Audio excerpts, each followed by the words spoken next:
بسم اللہ الرحمن الرحیم۔ اللہ کے پاک نام سے شروع جو بڑا مہربان نہایت رحم والا ہے۔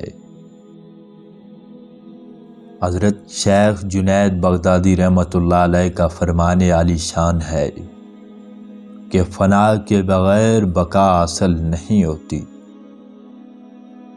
جس کی زندگی روح پر موقوف ہو وہ روح نکلتے ہی مر جاتا ہے، اور جس کی زندگی کا دار و مدار خدا پر ہو وہ کبھی نہیں مرتا بلکہ طبعی زندگی سے حقیقی زندگی حاصل کر لیتا ہے۔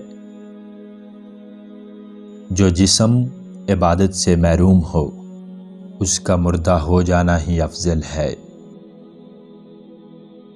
بہت افضل ہے وہ بندہ جس کو ایک لمحے کے لیے بھی قرب الہی حاصل ہوا ہو۔ قرآن و حدیث کی اتباع کرتے رہو، اور جو ان کا متبع نہ ہو اس کی پیروی نہ کرو۔ عبادت الہی اس طرح کرنی چاہیے کہ خدا کے سوا کسی کا خیال تک نہ آئے۔ توحید خدا کو جاننے کا نام ہے، اور انتہائی توحید یہ ہے کہ جس حد تک بھی توحید کا علم ہو اس کو یہی تصور کرے کہ توحید اس سے بھی بالا تر ہے۔ دنیاوی کاموں کو ترک کر دینے کا نام عبودیت ہے، اور زہد کی انتہا افلاس ہے۔ بندہ صادق وہی ہے جو نہ دست طلب دراز کرے اور نہ جھڑکے۔ اگر محبت کا تعلق کسی شے سے قائم ہو تو اس شے کی فنائیت سے محبت بھی فنا ہو جاتی ہے۔ کسی کی محبت اس وقت تک حاصل نہیں ہوتی جب تک خود کو فنا نہ کر لو۔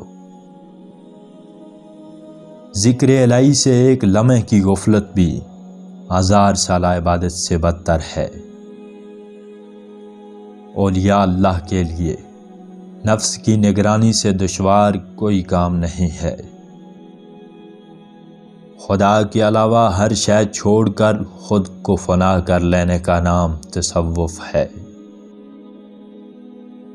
بندہ صادق دن میں 40 حالتیں تبدیل کرتا ہے، لیکن ریاکار 40 برس بھی ایک ہی حالت پر قائم رہتا ہے۔ مخلوق سے خالق کی جانب رجوع ہونے، قرآن و سنت کی اتباع اور مشغول عبادت رہنے کا نام ہی تصوف ہے۔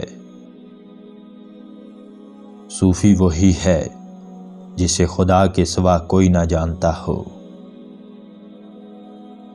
صدیق وہ ہے جس کے اقوال و افعال سچائی پر مبنی ہوں۔ سب سے افضل درویش وہ ہے جو خدا کی رضا پر راضی ہو۔